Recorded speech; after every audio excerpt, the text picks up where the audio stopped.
Okay, so this lesson is going to talk about vertical shrinks, stretches. Sometimes we call vertical shrinks also, we call them compressions. So we're going to talk about what's causing that to happen. So as always, we like to start off with a basic parent graph of, I'm going to use x squared for this example. And then what we're going to do is I'm going to modify it slightly by putting 1/2 in front of it. So if we were to make a table and just say we plug in -2, 0, and 2. If we plug those in for x, we're going to get 2, 0, and 2. And then I can plot those points and then connect them. So if you compare this graph to the parent graph, it might not be too obvious, but it is slightly wider. Right? And then the next graph, I change it to a 1/3 in front of the x squared. So if I pick 3 points like -3, 0, and 3, and I were to plot those on the coordinate plane and connect them, this graph is even wider than the second graph.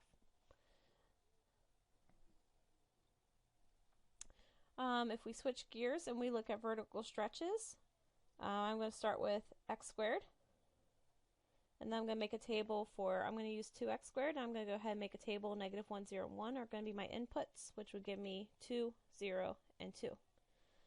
If I graph those points on the coordinate plane, I get a slightly steeper parabola. Alright, what if I don't use 2? What if I use 3? Alright, once again, I make a small table. I'm going to plug in -1, 0, and 1 again, but I'm going to get 3, 0, and 3 this time. Plot the points and connect so it's even a skinnier or steeper parabola than the previous one. Okay. So what's going on here is this rule, and this may look confusing, but basically it's just saying if you have a number in front of x, it's a stretch if that number is greater than 1. So like even if it's -5, we would take the 5 portion and realize 5 is more than 1. So if that number is bigger than 1, it's going to result in a stretch. And if this part's a little weird, so if that number is between 0 and 1, meaning, so like if it was -1/2, it doesn't matter if it's negative, the absolute value of -1/2 is 1/2. 1/2 is between 0 and 1, so it's still a shrink. So that's all that is saying is if that number is within one space of 0, it's going to actually shrink your graph.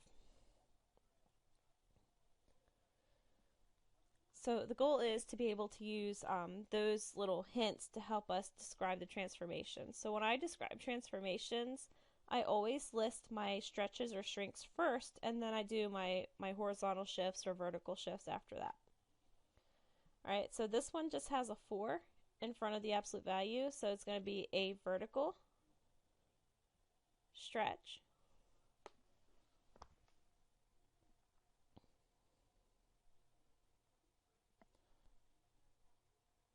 by a factor of 4.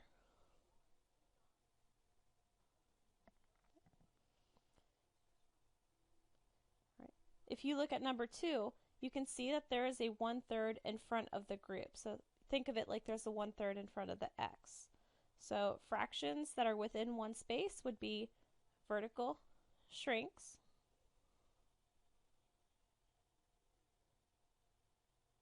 by a factor of 1/3. And that's the first translation, or excuse me, transformation. And then we have a -1 in the parentheses, and we talked about in our previous lesson that that means we are shifting to the right one space.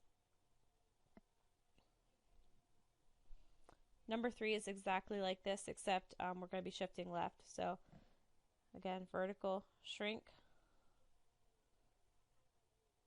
I'm going to write BFO by factor of 1/3. So that's the first transformation, and then the second one is we would go left 1. I'll jump around here. I'm actually going to jump to number 8. So we have 5x cubed, so it's a normal cubic. The number that's in front of the cubic is greater than 1, so it's going to be a vertical stretch by factor of 5. Jump down to number 10. Okay, we have quite a bit going on here. So it used to just be square root of x, and now it's got all this extra stuff in with it. So the first thing I want to do is identify stretches or shrinks. I have a 1/3 in front of my x. So I'm going to have a vertical shrink again.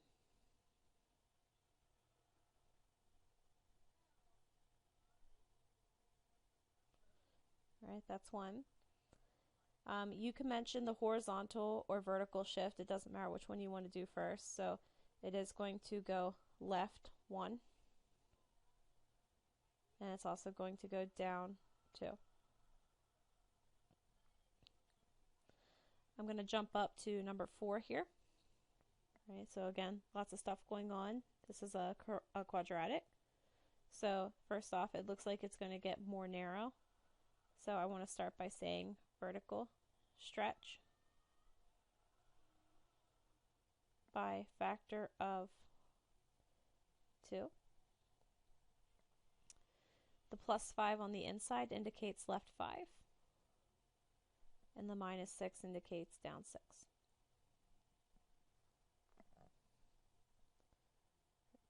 Number 5 may look a little tricky, but keep in mind that's the same thing as writing this.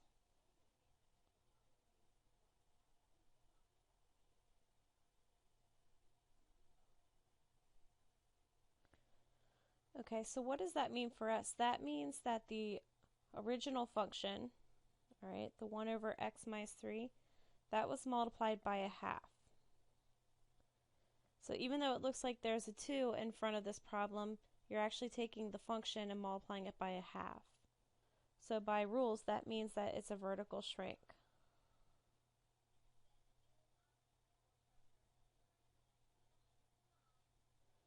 So this graph should be less steep than if you were to graph 1 over x minus 3, this graph would be a little bit less steep.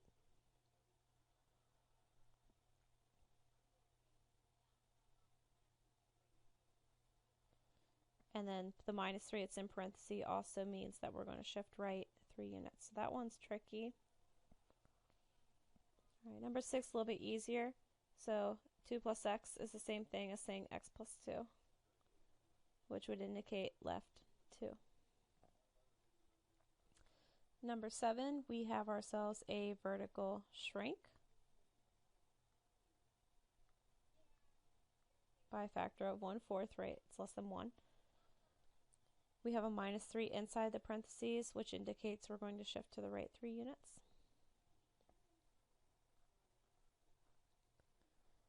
And then last but not least, number 9. Notice there's a 3 right in front of your square root, so that's going to be a vertical stretch.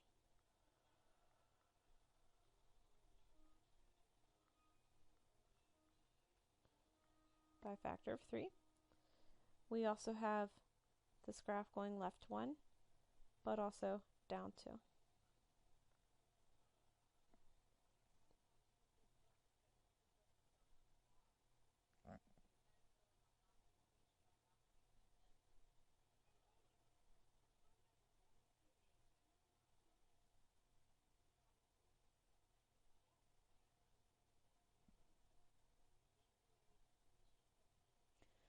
Alright, so order absolutely does matter whenever I give you a word problem and you're trying to write a rule for that problem. So if f of x is x squared, so just a normal parabola, write a function g. So you're going to write yourself a g of x function. Right, and you're always going to set it up as such. And I always put in what we're starting with. So we started with x squared. So it tells you this thing gets shrunk by 1/6. Okay, not a big deal. You just put 1/6 in front of x squared. And then it shifted down 4, so very simple. We tack on -4. Okay, so this one's actually, I think, a little bit easier. However, in letter B, notice the shift down 4 is actually mentioned first. So normally I would write my g of x. Started as x squared. Down 4 means -4. But then here's the catch. You need to vertically shrink this whole graph. So not just the x squared part, but the 4 as well. All of it needs vertically shrunk by 1/6. So what you have to do is put the whole thing in parentheses and then put the 1/6 outside the parentheses.